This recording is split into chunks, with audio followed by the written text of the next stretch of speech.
Bien-aimés frères et sœurs, bonjour. Que notre Seigneur Jésus-Christ vous édifie en ce jour 28 novembre 2024. Nous parlons des faux docteurs, nous parlons des faux pasteurs.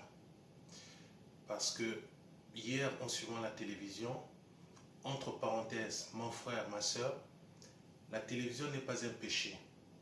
Jésus-Christ n'a jamais interdit la télévision. La télévision devient un péché lorsque son utilisation est faite à mauvais escient. Ça veut dire quoi? Ça veut dire que toi, en tant qu'enfant de Dieu, en tant que chrétien, en tant que temple, selon 1 Corinthiens chapitre 3, versets 16 à 17, tu commences à regarder des choses qui ne glorifient pas Dieu. Là où dans ces conditions, la télévision devient un péché pour toi. Donc pour revenir, hier nous étions mercredi 27 novembre 2024. En suivant la télévision, j'ai appris qu'il y a des pasteurs. Donc ça s'est passé sur l'une des chaînes privées françaises qu'on appelle Direct 8. Direct 8. Donc il y a des pasteurs qui vendent soi-disant des tickets pour aller au paradis. Sans plus tarder, allons dans les Saintes Écritures. L'apôtre Paul, notre bien-aimé frère, en parlait déjà des siècles avant. On va lire, je vais lire pour vous dans le livre de 1 Timothée, chapitre 6. On y va, à partir du verset 3. Je lis pour vous. Au nom de Jésus-Christ, bien évidemment. Si quelqu'un enseigne de fausses doctrines et ne s'attache pas aux saintes paroles de notre Seigneur Jésus-Christ et à la doctrine qui est selon la piété. 4. Il est enflé d'orgueil, il ne sait rien et il a la maladie des questions oiseuses et des disputes de mots, d'où naissent l'envie, les querelles, les calomnies, les mauvais soupçons. 5.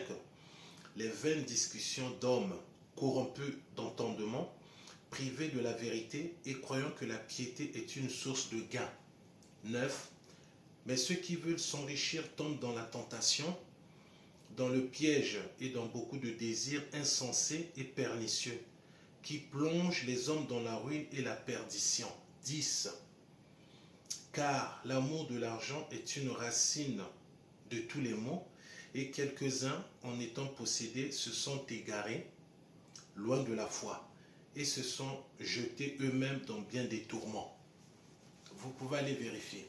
1 Timothée chapitre 6, j'ai lu pour vous le verset 3, 4, 5, 9 et 10. Frères et sœurs, c'est malheureux, ça fait mal. Ça fait mal. Alors, j'ouvre une parenthèse. Je ne parle pas de tous les pasteurs, parce que j'en suis convaincu, il y a des bons et il y a des vrais. Je parle plutôt des faux pasteurs. Je dis bien, sur cette même et vieille terre, il y a des bons pasteurs et il y a des vrais pasteurs. Ceux qui ont la crainte de notre Seigneur Jésus-Christ, non pas seulement au niveau de la bouche ou de leur langue, mais plutôt dans l'application ou dans l'applicabilité des Saintes Écritures. Il y en a.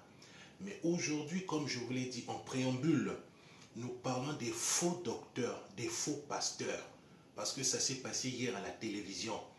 Frères et sœurs, c'est une honte. Toi qui m'écoutes, pourquoi continues-tu à suivre ce genre de pasteurs? Parce qu'ils remplissent des salles? Non, mon frère. Parce qu'ils se sont fait un nom? Non. Ce sont des gens imbibés d'orgueil, imbibés d'eux-mêmes, et qui ont un amour immodéré du sexe et de l'argent. L'apôtre Paul en parle, s'il vous plaît. Mais sans avoir fait, je dis bien de longues études, comment on peut prétendre vendre des soi-disant tickets, des choses qui sont faites par des mains d'hommes pour soi-disant aller au paradis, et vous achetez ce genre de tickets? Mon frère, ma soeur, réveillez-vous s'il vous plaît. Pourquoi continuez-vous à suivre ce genre de pasteur? parce qu'ils remplissent les salles. Mon frère, ma soeur, je te dis une chose aujourd'hui, ce soir. L'affaire du salut, elle est individuelle. Je dis bien individuelle, l'affaire du salut. Même ton pasteur, il a besoin aussi d'être. Il a besoin de recevoir la grâce qui nous a été faite par notre Seigneur Jésus-Christ. En un mot, il a besoin d'être sauvé. Il a besoin d'être sauvé, pas par quelqu'un d'autre, mais par Jésus-Christ. Pourquoi continues-tu à suivre ce genre de pasteur alors que leur conduite, je dis bien leur conduite, ne glorifie pas le Seigneur Jésus-Christ? L'affaire du salut, mon frère, ma soeur, ce n'est pas question de pasteur intel. Non, la preuve. Ce pasteur dont la télévision française en a parlé hier, c'est quelqu'un qui remplit des salles. Écoute-moi très bien, s'il vous plaît. C'est quelqu'un qui remplit des salles. C'est quelqu'un qui est connu. Mais regardez la foule qui suit ce genre de pasteur, de faux docteurs, de faux pasteurs. Et comme ça, entre nous, franchement, vous voulez que les gens viennent à Jésus-Christ avec ce genre d'attitude? Non. Les chrétiens d'aujourd'hui sont devenus froids. Non, plutôt tièdes. Donc, ni chaud ni froid. Je répète, les chrétiens d'aujourd'hui sont devenus tièdes, frivoles, ni chaud ni froid. Les chrétiens d'aujourd'hui ne veulent plus aller vérifier dans les Saintes Écritures ce que leur pasteur enseigne, ce que leur conducteur enseigne. Ils attendent tout du pasteur. Non, ça ne devrait pas être le cas.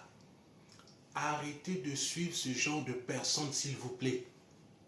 L'église d'aujourd'hui, entre guillemets, accepte de tout. Les femmes qui prêchent, ce n'est pas bon, s'il vous plaît. Ce n'est pas bon, ça ne glorifie pas Dieu. Des pasteurs qui couchent à gauche et à droite, ce n'est pas bon. Ce n'est pas bon, s'il vous plaît.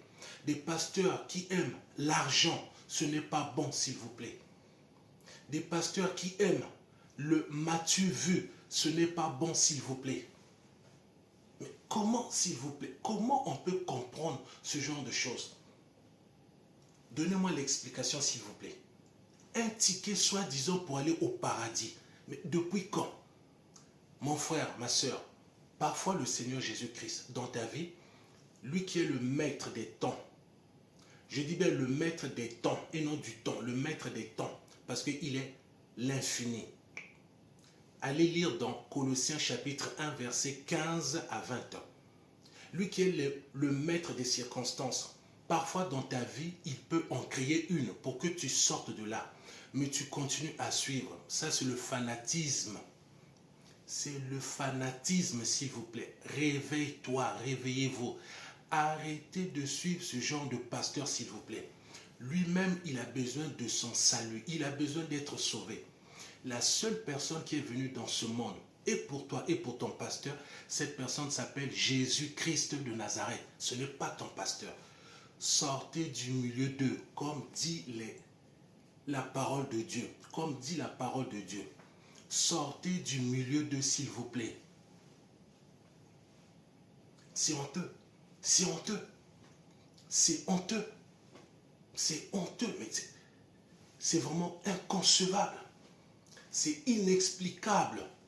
Et vous achetez des tickets, soi-disant pour aller au paradis, avec un ticket, comme si tu partais aller suivre un match de football, un match de tennis, un match de volley, mais pour aller au paradis. Non, bien mes frères et sœurs, arrêtez, ayez les yeux pour voir. Jésus-Christ revient bientôt. Ayez les yeux pour voir, Jésus-Christ revient bientôt. Sortez du milieu d'eux. La femme ne doit pas prêcher, c'est la vérité. Les sœurs, vous ne devez pas mettre les mèches, c'est la vérité. Le rouge à lèvres, c'est la vérité, c'est pas la foule. C'est pas la foule. Les faux ongles, c'est la vérité. Je m'arrête là aujourd'hui. Que Jésus-Christ vous édifie. À très bientôt.